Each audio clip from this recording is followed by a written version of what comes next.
Vladko, a ty vieš, že v Tatrách existuje botanická záhrada, ktorá sa takmer dotýka oblakov? Čože? Rozprestiera sa na vrchole Lomnického štítu, teda v nadmorskej výške. Viac ako 2600 metrov. To fakt? Hej, je to najvyššie položená botanická záhrada na Slovensku. A nie len na Slovensku, ale dokonca aj v Európe. A rastie v nej jedinečná rastlina, prezývaná aj ako hviezda. Alpská hviezda. Alpská hviezda? A navyše najdlhšie chránená spomedzi rastlín na Slovensku. Už 120 rokov. Známa tiež ako kvet Tatier. Jasné, plesnivec. Plesnivec alpínsky. Presne tak. Ty si aký botanik, Vladko?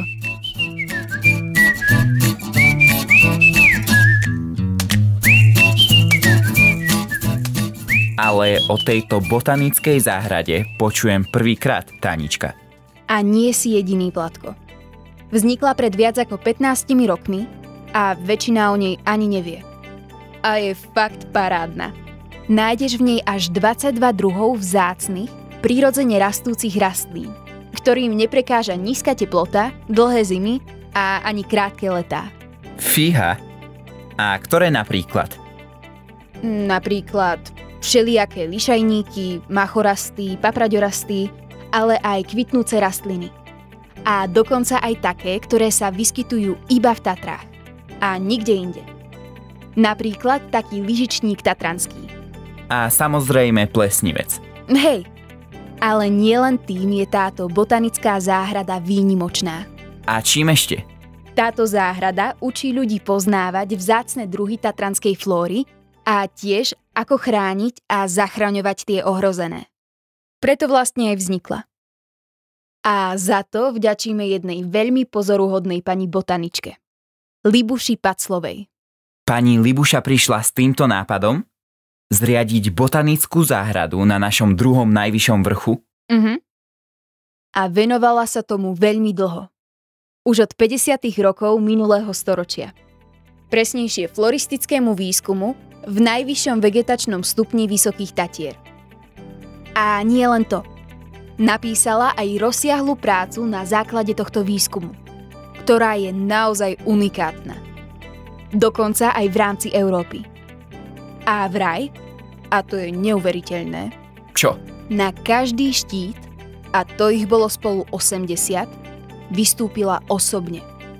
A keď už bola staršia a nevládala toľko, vyviezla sa na Lomnický štít lanovkou, pozbierala odpadky po turistoch, vytrhala trávu, ktorá ohrozovala vzácne rastliny, samozrejme popritom dokumentovala ich stav a tiež sa postarala o tabuľky s menami týchto rastlín, ako aj informačné tabule v okolí tohto štítu. No, jednoducho fascinujúca žena. To veru áno. A ty vieš, ako vyzerá tá botanická záhrada? No, je rozdelená na ľavú a pravú stranu. Prečo? Na ľavej strane sa nachádza vegetácia, čiže rastlínstvo, ktoré rastie pod hranicou snehu. A na pravej strane to, ktoré rastie nad hranicou snehu. A celú prehliadku uľahčuje tá známa, vysutá vyhliadková terasa. Vieš, ktorá? Jasné, viem. Je to fakt zážitok. A najmä na prelome mája a júna, kedy všetko kvitne. A do toho ten výhľad na okolité tatranské štíty. No nádhera. Vieš sa tam dostať lanovkou alebo prísť peši. Samozrejme s horským vodcom. Ja tou lanovkou, Tanička. Ja viem, Vladko. A inak, jedna botanická záhrada sa nachádza aj pod Lomničákom. Kde pod Lomničákom? V Tatranskej Lomnici. Neďaleko múzea Tanapu. Pod názvom Expozícia tatranskej prírody. Tu, v rámci síce dlhšej, ale fakt nezabudnutelnej prechádzky, môžeš objaviť a obdivovať viac ako 300 vzácnych a ohrozených druhov tatranských rastlín, kríkov a stromov. Sú tam skutočné poklady, Vladko. Ja som čítal, že sa špecializuje na vysokohorskú flóru. Vraj je úplne jediná svojho druhu na Slovensku. Presne tak. Čiže nájdeš tu len to, čo rastie v Tatrách. A všetko pekne pokope. Na jednom mieste. Nemusíš šliapať a hľadať na neprístupných miestach. Či mimo turistických chodníkov. To ani nechcem, Tánička. To dúfam, Vladko. A najviac navštevovaná je samozrejme v máji a júni. Kedy máš pocit, že sa pozeráš na zakvitnuté farebné koberce. Ale podľa mňa má svoje čaro aj na konci leta, keď kvety odkvitnú. A ešte čosi. Dokonca si tu môžeš kúpiť aj sadeničku. Čo? Sadeničku? Hej, a zasadiť si tak tatranský kvet alebo drevinu na svojej záhrade. Alebo u babky a deda. Perfektné, nie? A čo konkrétne si môžem kúpiť? No, určite plesnivec alpínsky. Ďalej napríklad astru alpínsku, rôzne klinčeky, borovice, ale aj cesnaky, čemericu, ľadovcový pozdrav, ako aj diablika močiarného či chudôbku pochybnú. A XY ďalších. Je to perfektné. Ale ja tie sadeničky prenechám asi tebe, Tánička. Ok, myslela som si, Vladko. A ja si veľmi rada zasadím. Aj keď neviem sa rozhodnúť, čo prvé. Ale asi plesnivec. Páčia sa mi tie jeho hviezdicové biele kvety. Dokonca ich má pokryté a aj svoje listy takými bielými, jemnými chlopkami. Je to skutočne fascinujúca rastlina. A nie len na pohľad. Prehovoril odborník na plesnivca alpínskeho. Nie som odborník, Tánička, ale viem, že je to veľmi známa, chránená horská rastlina z čelade astrovitých. A ďalej? A je symbolom odolnosti, čistoty a krásy. A Tatier, vysokých Tatier. Aj keď rastie aj vo Veľkej či Malej Fatre a tiež v slovenskom raji. Prečo odolnosti? Nie je to len taký hociaký kvet, Tánička. Dokáže prežiť v mimoriadne extrémnych podmienkach. Napríklad v škárach skalných brál, kde odvádza ťažkú prácu. Ťažkú prácu? Rozpukáva skaly. Čože? Dobre počuješ. To ako robí? Neviem. Ale skrátka pripravuje pôdu pre ďalšie rastliny, ktoré sú náročnejšie na živiny a prostredie. A práve vďaka nemu sa objavujú vysoko v horách. Lebo im v nehostinnej pôde pripraví podmienky na prežitie. Wow. Naozaj fascinujúce.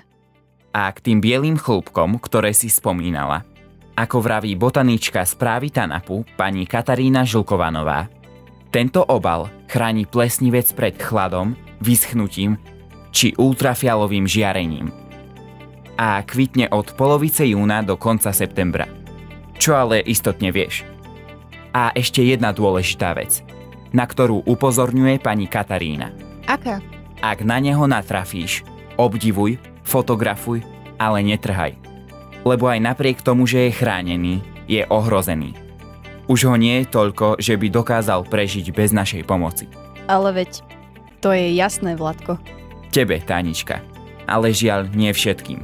A neodradí ich ani pokuta, ktorá je skoro až 10 000 eur. Čo si? A ozaj, vieš, ako sa plesnivec stal kvetom Tatier? Neviem, Vladko. Povesť hovorí, že bola raz Víla. Víla Hôr, dcéra kráľa zimy, ktorá žila vysoko v ľadových bralách vysokých Tatier. A jedného dňa, ako tak hľadela z brala nadol, na rozkvitnuté úpetia horskej ríše, zatúžila po živých kvetoch. Ako ja. No, ale jej otec preto nemal pochopenie. Jej prosenie však započul princ Jari, ktorý sa rozhodol presvedčiť kvety, aby zapustili korene vysoko v horách. A? Žiadnemu sa nechcelo na pustú hranicu snehu. Bali sa krutej zimy a mrazivých vetrov, až na plesnivec, ktorý sa rozhodol obetovať sa. A usídlil sa na holých vápencových bralách Belianok. Jej, to bolo od neho pekné. Víla Hôr bola šťastná. Plesnivec jej prirástol k srdcu. Preto dnes snehobiele hviezdice kvetov obaľuje jemný zámat chlúbkov. A keďže plesnivec bol prvým kvetom, ktorý sa zveril do jej rúk, v Vybrala si ho za symbol lásky.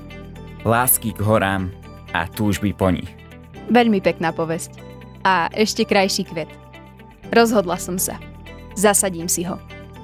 A potom by sme mohli vyšliapať na chatu Plesnivec. Jedinú chatu v Belianských Tatrách. To znamená áno? Je to naozaj veľmi príjemná túra, Vladko. Začneme v Tatranskej kotline a za cca 2 hodinky sme tam. Ok, Tanička. A potom by sme mohli navštíviť najvyššie položenú chatu na Slovensku. Chatu pod Rysmi. Samozrejme, keď skončí zimná uzávera.